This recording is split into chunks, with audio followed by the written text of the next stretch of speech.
Julie approached me when she reached the door. I was grateful to Braden for facilitating this encounter. We were to meet the following day. She stood on her tiptoes and kissed me on the cheek. Her fragrance lingered briefly as she turned and walked into the hallway. She was undeniably attractive. She looked back and waved once before disappearing after I closed my condo door. I began to consider whether she was perhaps a bit young for me. I ceased observing the door and, for a moment, I wished there was a mirror on it so that I could see my own expression. I waited, but nothing happened. Perhaps it was all behind me now, perhaps I had moved past it. I attempted to discern any anger, but it was not there. She was young Melanie, who said she could not speak for the rest. I replied that I had passed.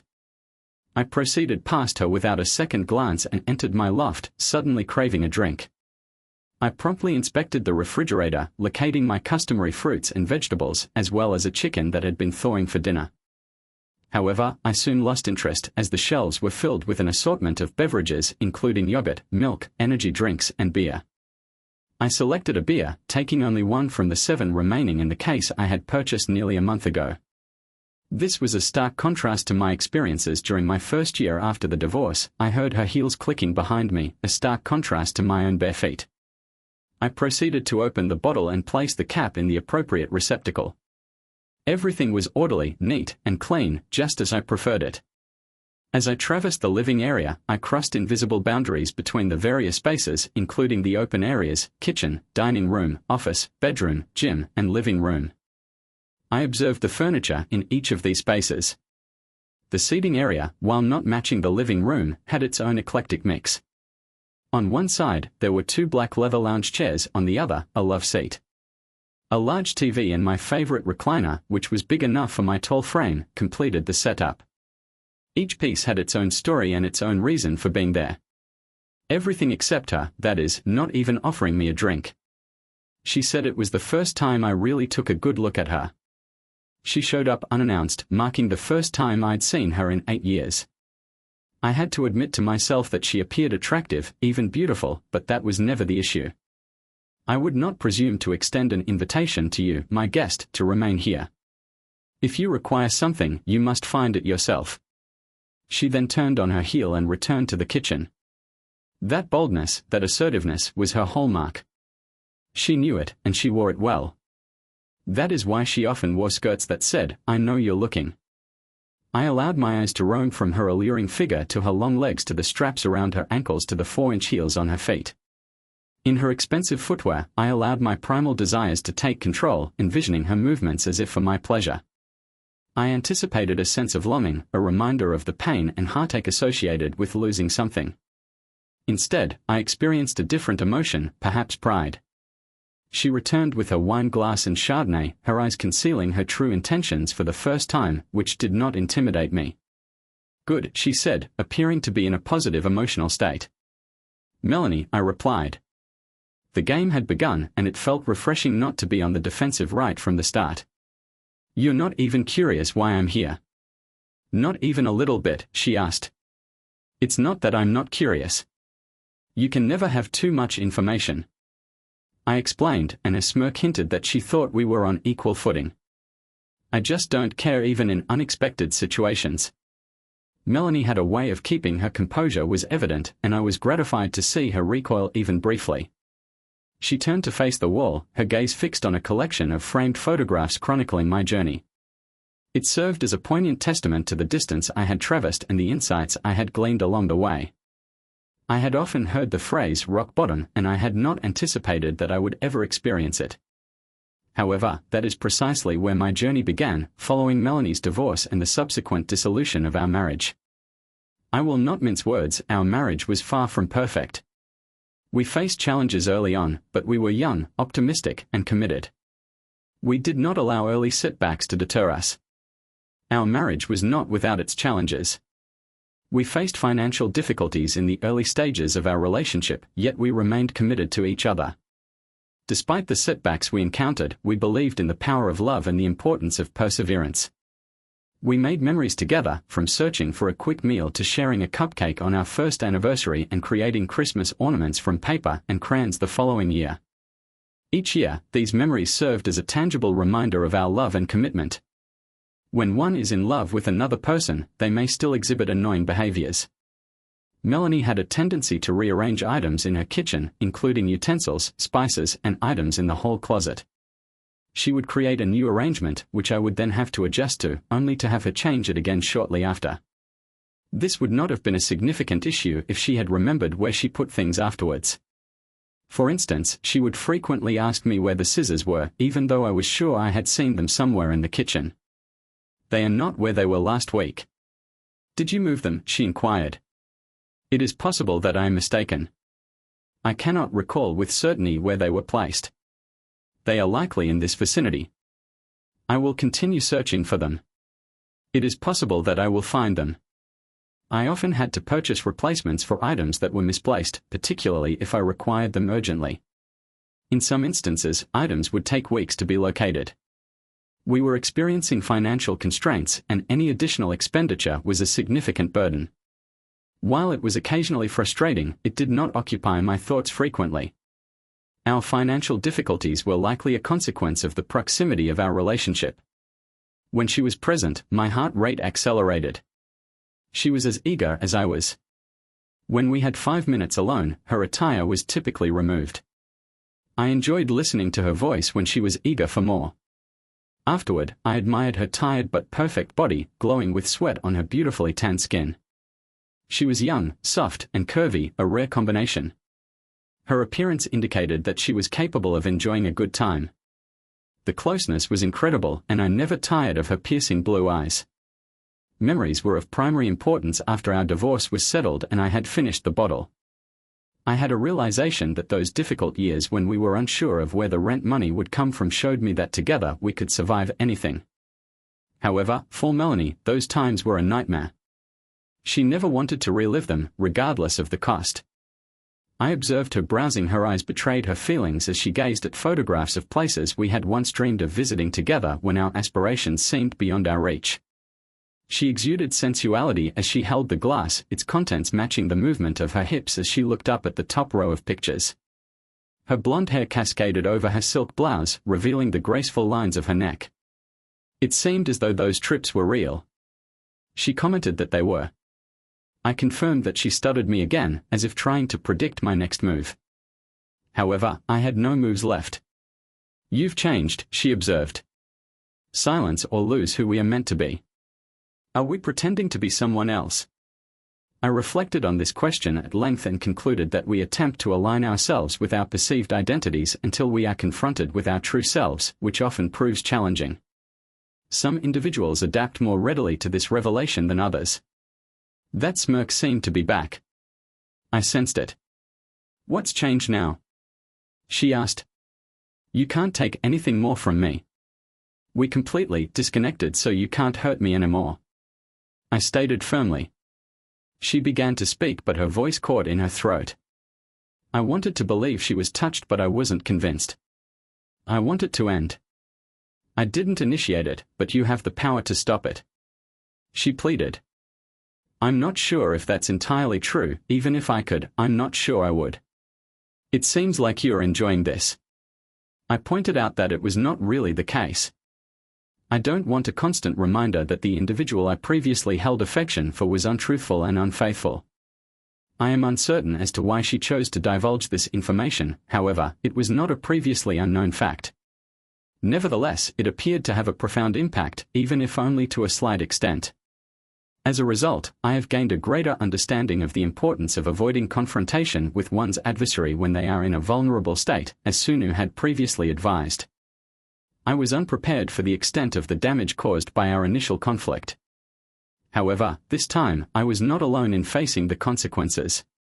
Rumors had been circulating for several months, and everywhere I went, people were discussing that the economy was experiencing a downturn, and in such an environment, any employment opportunity was highly sought after.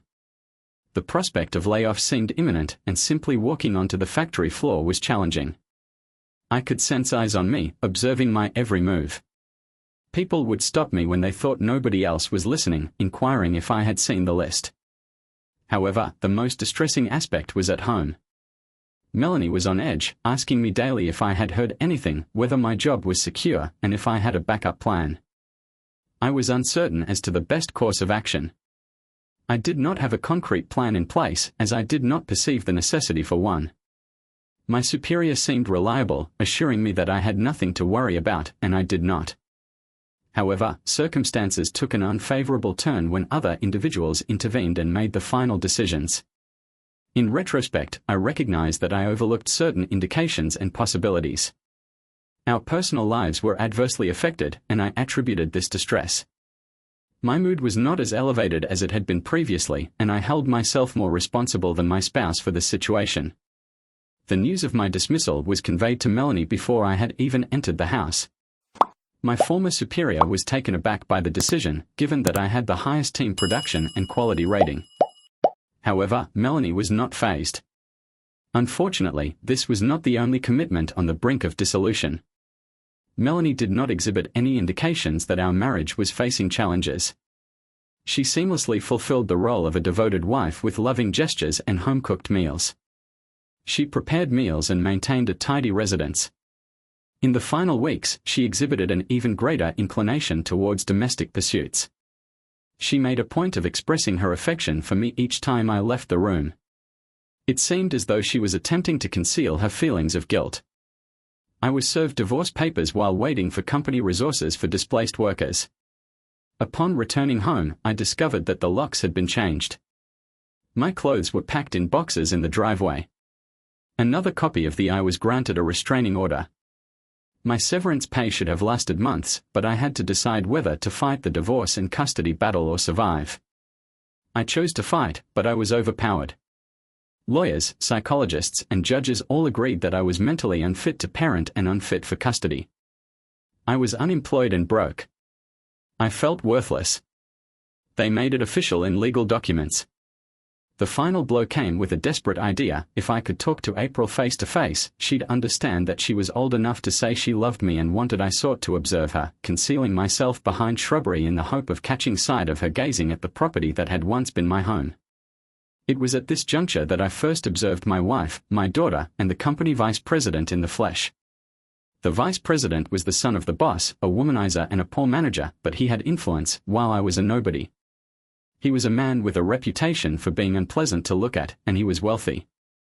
I will concede that my hatred clouded my judgment, but all I could see was ugliness that night. I took my first drink to numb the pain, and it became a year-long process. The binge drinking episode may have continued for an extended period, but I subsequently observed her one more time. I was traversing the streets in a disheveled state, with an unkempt beard, soiled attire, and a pervasive odor. I was on the verge of becoming homeless, despite residing in a dilapidated apartment in an old building that barely qualified as a domicile. She emerged from a high-end boutique in the downtown area, laden with bags, frantically searching for her keys in her designer handbag.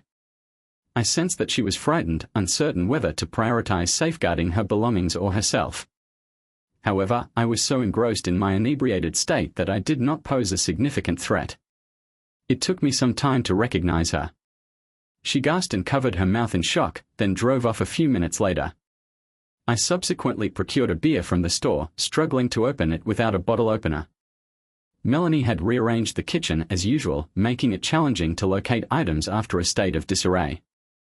I managed to find the beer, but Melanie was absent, and the residence was no longer our home.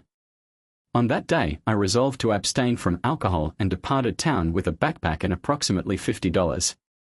Quitting was not difficult. I was not an alcoholic, merely a troubled individual seeking solace in alcohol for the initial 18 months.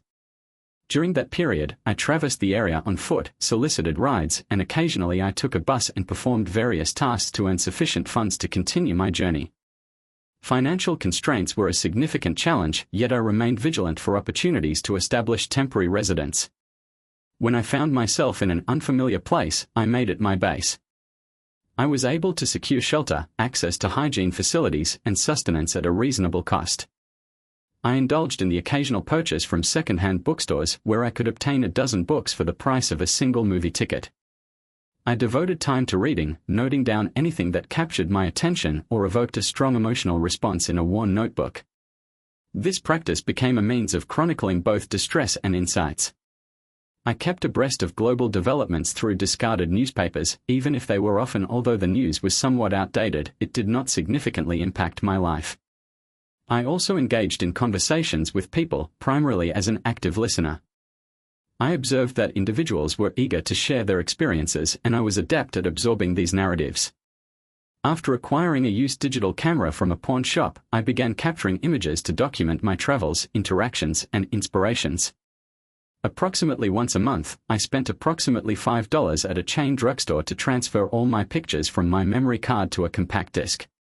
After a year and a half, I relocated to a small, dusty town in the middle of the country.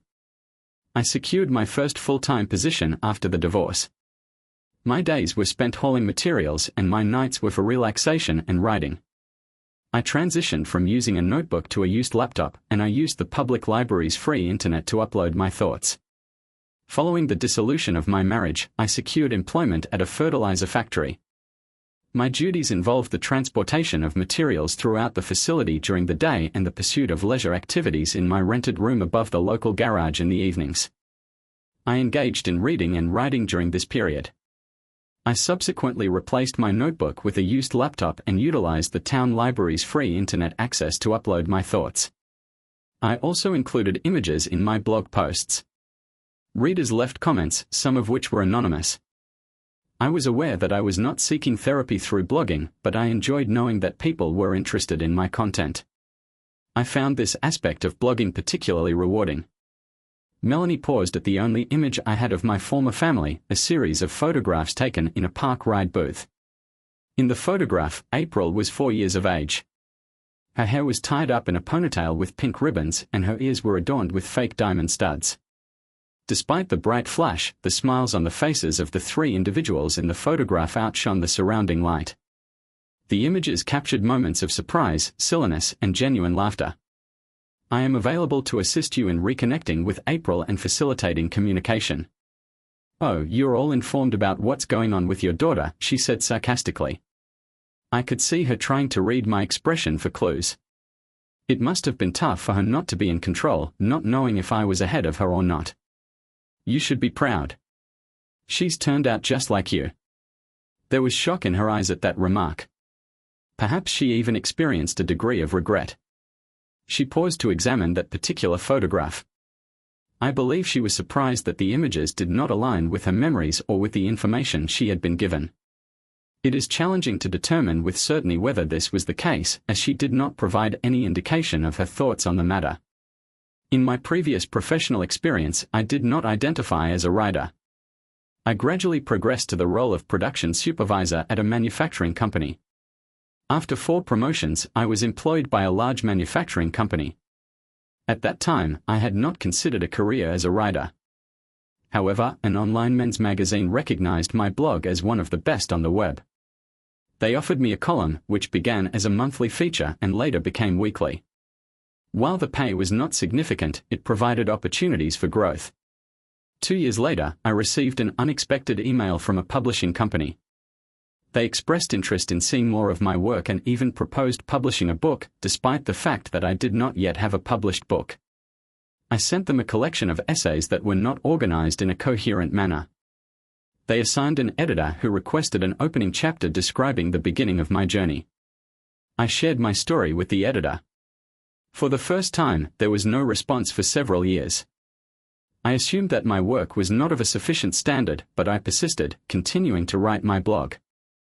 My column gained popularity, and while the remuneration improved, I felt uninspired, so I left again, this time heading to Europe. There were no youth hostels or discounted rail fares for a 35-year-old. In the year that followed, despite my advanced age, I traversed the continent with minimal expenditure.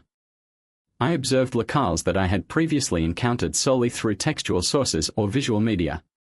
I visited historical sites and engaged with novel cultural traditions across Europe. I also journeyed to the Middle East and India, spending 3 months exploring the diverse landscapes and cultures of Asia. The linguistic, cultural, and culinary experiences I encountered were novel and transformative. I directly confronted the stark reality of poverty, a stark contrast to my previous facile assumptions about the lives of the impoverished. Following my latest journey, which lasted 14 months, I returned home eager to resume my activities. I received an email with a preview of my book cover, which marked the beginning of an interesting turn of events. I was met with a flurry of agents, editors, publishers, and lawyers. This was due to the growing popularity of my column, which had generated a buzz surrounding my book. Leveraging this buzz, I negotiated a significant raise from the magazine, which was mainly based on the revenue formula for advertisements was complex and the remuneration was greater than that which I had previously received. It was, however, sufficient for my needs, and I returned to my hometown to embark on a new phase of life in a place I had known and loved since childhood.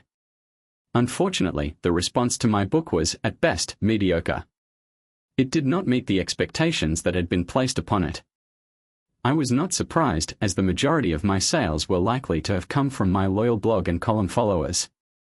The lackluster sales meant that I was unable to continue with my career as an author. It is possible that my career as an author was effectively over before it had even begun. Then, someone went on television and accused my first chapter of being a series of untruths. The individual in question was a local reporter from my hometown who posed the questions. The central issue was whether the story in my book was true. Had the reporter taken my job and family and spread lies about me in court, he could have remained silent. However, he did not. While the story barely made a ripple elsewhere in my hometown, where I am the son of a wealthy businessman and the wife of an author, was involved, and the story became more sensational. Whether out of shame or arrogance, he took it too far by suing me for libel and defamation of character. The publishing company seized the opportunity to profit from this situation.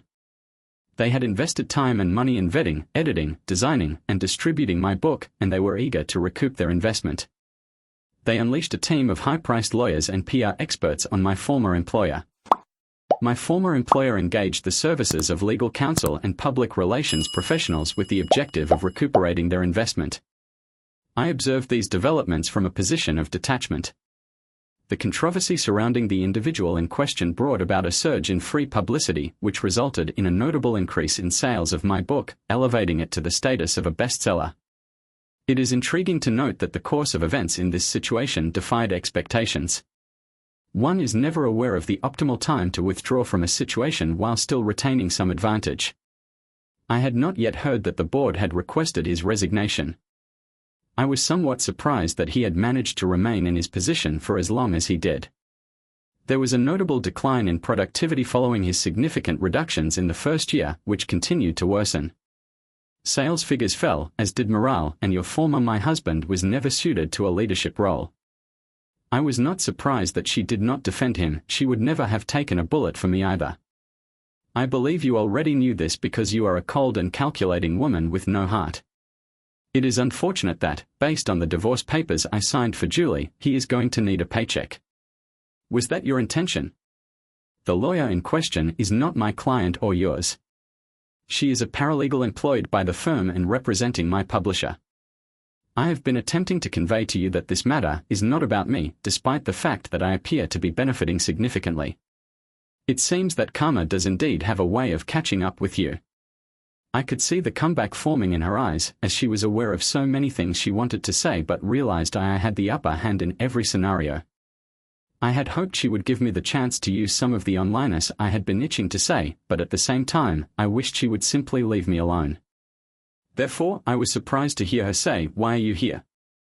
However, she quickly regained her composure. "Oh, now you're curious," she said. "No, I just don't understand what you think you can achieve." She posited that he should likely appreciate the gesture enough to salvage what remains of his struggling enterprise. However, as previously stated, this is not within my purview. My analysis of her response was precisely as I had anticipated. Nevertheless, your affection is not for him, it is for his wealth. He had the means, but now, paradoxically, he will have to relinquish them to me, and you will be left with nothing. Locate an alternative wealthy benefactor to exploit. You are underestimating your capabilities. You still possess a commendable physique. You will devise a solution, either within or outside the context of your current situation. She then made a jocular remark, suggesting that I was not being entirely serious. I replied that I had never laughed so hard in my life. I then added that she could not possibly believe otherwise, but her defensive posture and eyes suggested otherwise. I was momentarily surprised, but then I considered the situation and realized that she was not aware. It was evident that she was unaware of the situation. I was momentarily taken aback, but then I quickly considered the situation and realized there were no apparent disadvantages. After months of interviews and legal proceedings, this information would become part of the official record. If she genuinely was unaware, it was likely that he was aware and would eventually discover it. There was no harm in informing her of this information, as it would become public knowledge in any case. You are correct in your assessment. The situation was not as it initially appeared. I may have spoken out of turn, however, my intentions were not malicious. It was, in fact, almost a whisper, and I considered asking her to repeat it, but I refrained. He was simply reaching out to his employees' families in order to ensure that they were aware of the situation at the plant and prepared for the worst-case scenario. He focused his attention on the most vulnerable, particularly mid-level management. The level of management was of the opinion that the employees were the most at risk, and thus believed that his personal involvement was crucial. She listened attentively, but her thoughts were a mystery to me. He invited you to lunch to give you a heads up. Nothing was set in stone yet, it was all preliminary. On occasion, he would call to update you on the employee evaluation process. Then came more casual lunches and more phone calls. However, his approach changed. He opened up about the series of his decisions and the weight of his responsibilities. The fate of numerous individuals depended on his decisions. He was offered incentives to retain employees, including financial compensation and other forms of assistance. Melanie's reaction, as I recounted these events, indicated her astonishment. I proceeded to my desk to retrieve the relevant file. Once I located it, I continued my account. This marked a pivotal moment in the unfolding of events. It signified his triumph and my downfall. It was when your trust in me as a man, father, husband, and provider was superseded by your desire for material gain. At that juncture, you transferred your allegiance to him. The papers shattered my world. I slid them across the table, and she stared at them for a while as if they might burn her fingers. I had never seen the list myself. I had always thought they were a myth. However, my publisher's attorney sifted through thousands of documents during discovery. The one she held wasn't particularly remarkable except that my name was at the top of the list of employees to keep. Based on the dates, it seemed to be one of the earliest lists created, perhaps even the first. The second list was particularly intriguing, as it included John Davis's almost illegible notes and check marks next to several names. My name and one other were crossed out with a single red line, with mine labeled by one word, Melanie. Only one other name was marked that way, which surprised the attorneys, as they had not expected him to have kept it. However, they were aware that he was often careless. The third list, labeled a final and printed on his own letterhead, unsurprisingly omitted my name.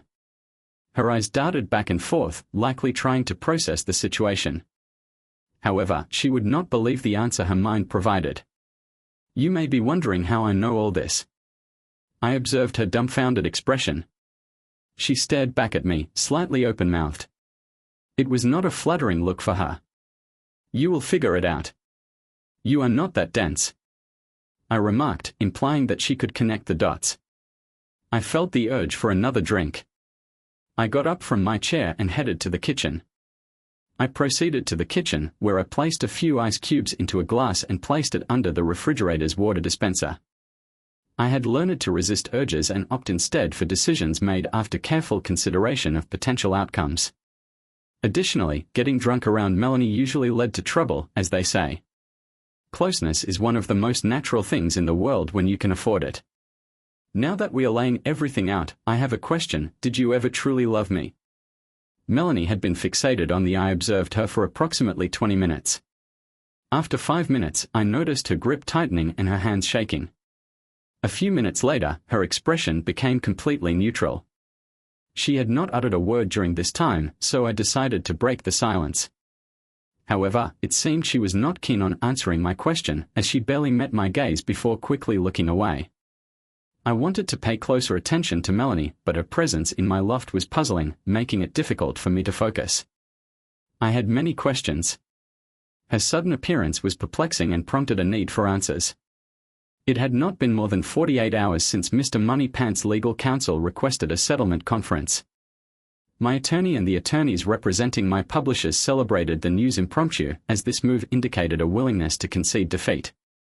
However, in a world where competition is fierce, these attorneys were known for their aggressive approach. They sought out conflicts and were determined to find a fight, not just to win but also to humiliate their opponents. I was certain that none of them had read my book, which contradicted everything they stood for. Nevertheless, I found their continued presence comforting. Having previously been on the losing side with only righteousness on my side, I was well acquainted with the feeling of utter defeat. However, I had not initiated this journey, so I went along willingly. Lost in these thoughts, I glanced at Melanie once more. She looked as stunning as ever, which made me smirk, knowing I had been right. I had previously informed her that she would only become more attractive with age. I was perplexed by her decision to dress in such a manner. She appeared ready for a night out or perhaps a hunt. It then occurred to me that she may have been sent here.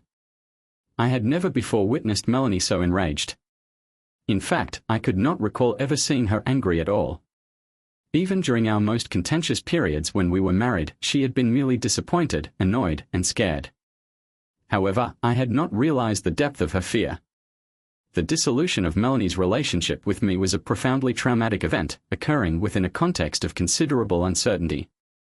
Even after years of introspection and the restoration of my emotional equilibrium, I was acutely aware that the loss of our partnership was a possibility I would never fully recover from.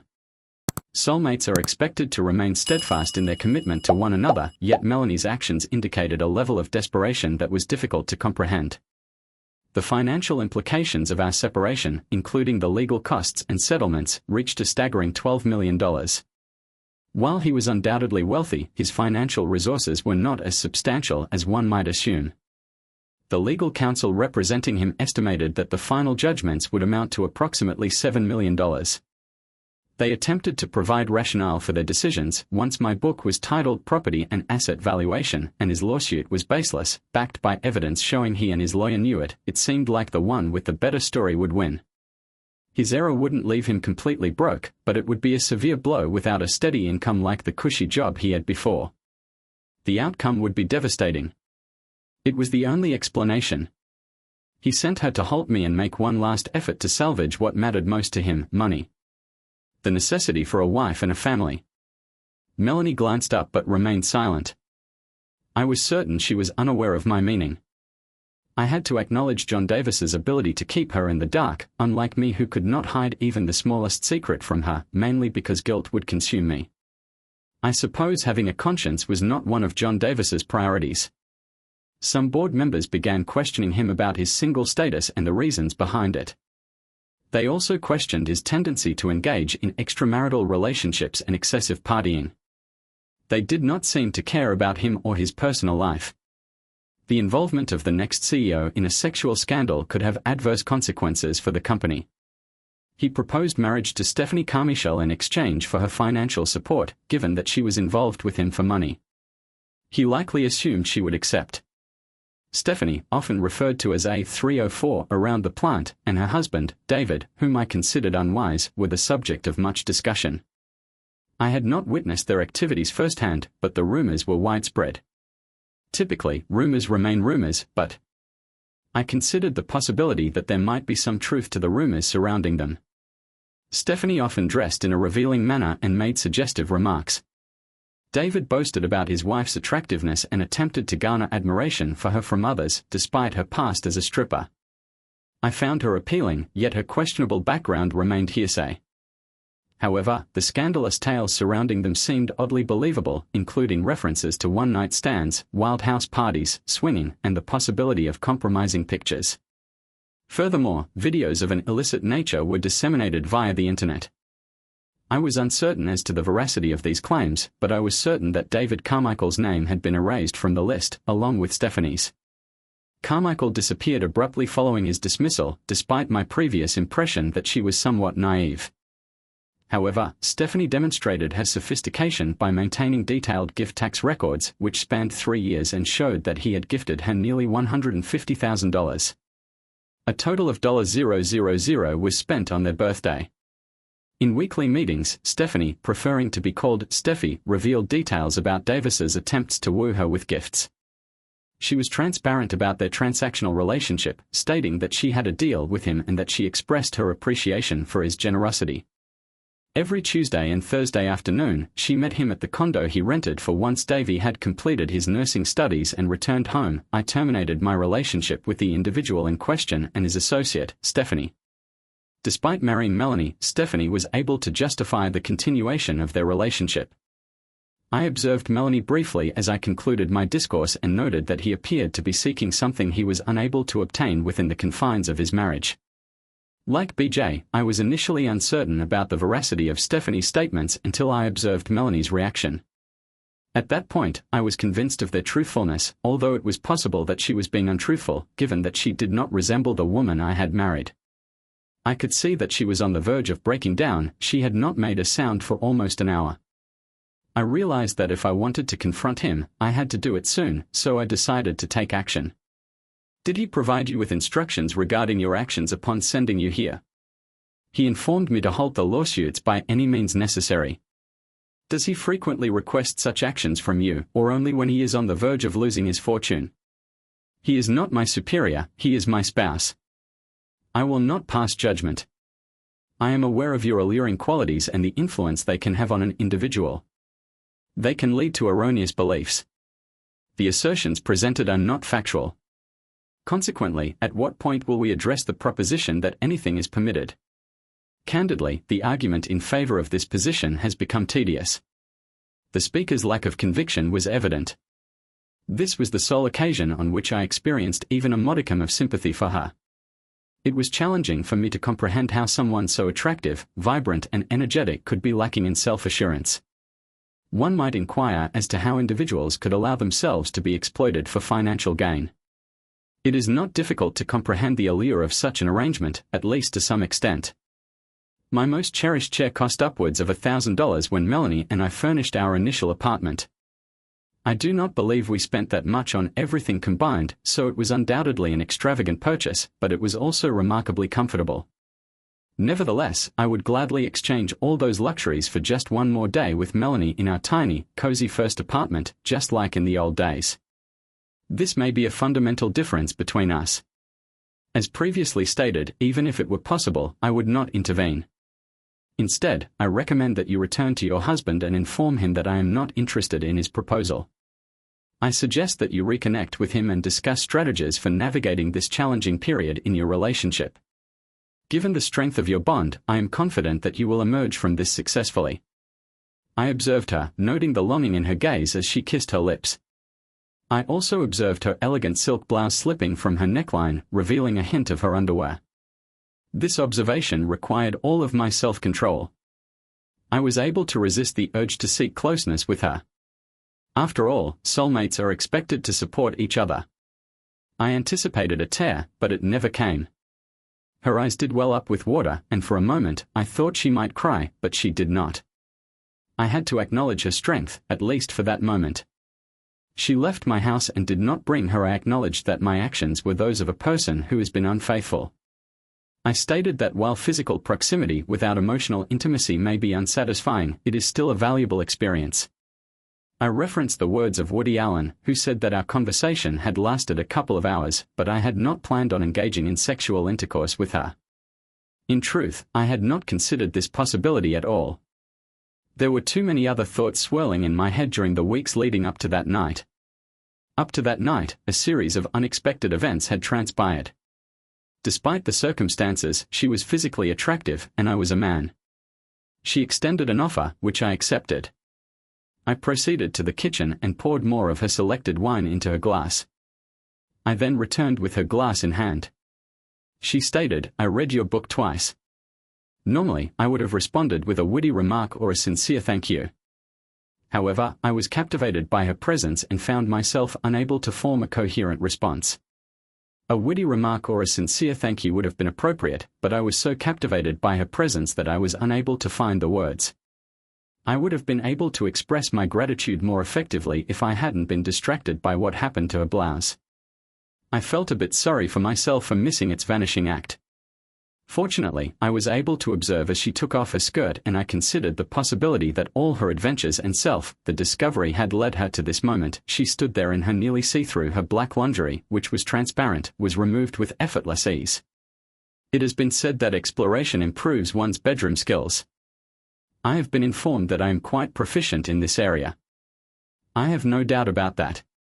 We engaged in sexual intercourse, and then I collapsed, exhausted, on top of her. Her delicate fingers traced my spine, which brought me back from my peaceful slumber. Jesus Christ, Braden said. Your ex was an idiot. Oh, Julie, you exclaimed. You always say the sweetest things. I replied that the most effective form of retribution is to persevere and demonstrate one's capabilities. Julie remained with me throughout the subsequent 4 months, during which time we engaged in passionate intimacy. However, she consistently asserted that, regardless of the quality of our interactions, she would return to New York upon the conclusion of the legal proceedings.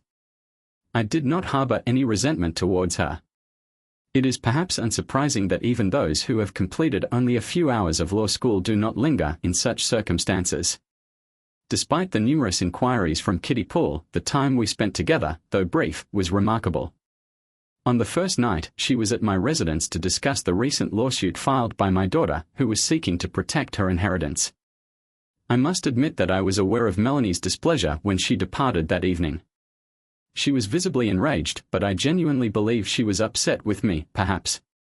I was mistaken in my assumption that she was angry with me for turning her down or for taking what she thought she rightfully earned. I cannot even begin to imagine what it must have been like for him. I was devastated when Melanie did not choose me in the face of something as ordinary as a company downsizing. However, the coroner's report did not provide much clarity. John Davis might never have known, just hours after she left me and barely conscious from alcohol, that Melanie had pointed the gun at him. And did that once. She then proceeded to straighten the fragments which had torn through his femoral artery. She subsequently aimed the tool at herself. It is probable that she passed instantly, although there is no confirmation as to whether he lived long enough to realize that she would rather end her own life than sleep with him when he was broke. It is difficult to comprehend what that must have felt like, but it is hoped that he had a moment to really mull it over. I spent days being angry at Melanie, not for my sake but for her own. Daughters as troubled as Melanie's daughter required her care. April had not exhibited any indication that she and Melanie were close. In fact, the opposite was true. Yet, she appeared to be a lost child. The only time she visited me, she could not recall who I was, which surprised me.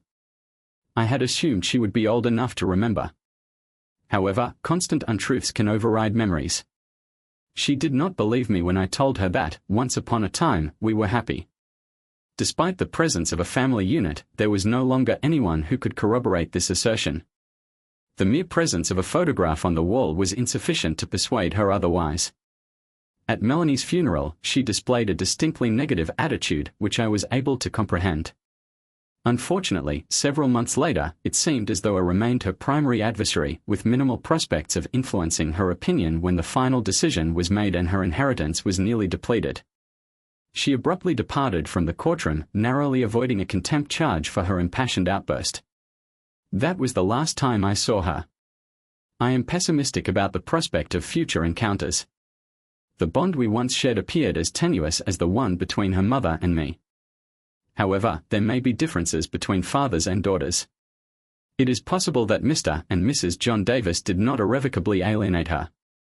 She may eventually recognize her ability to rely on her father for assistance. Alternatively, she may navigate the world successfully or even find a compatible romantic partner. It is my hope that she will not be abandoned.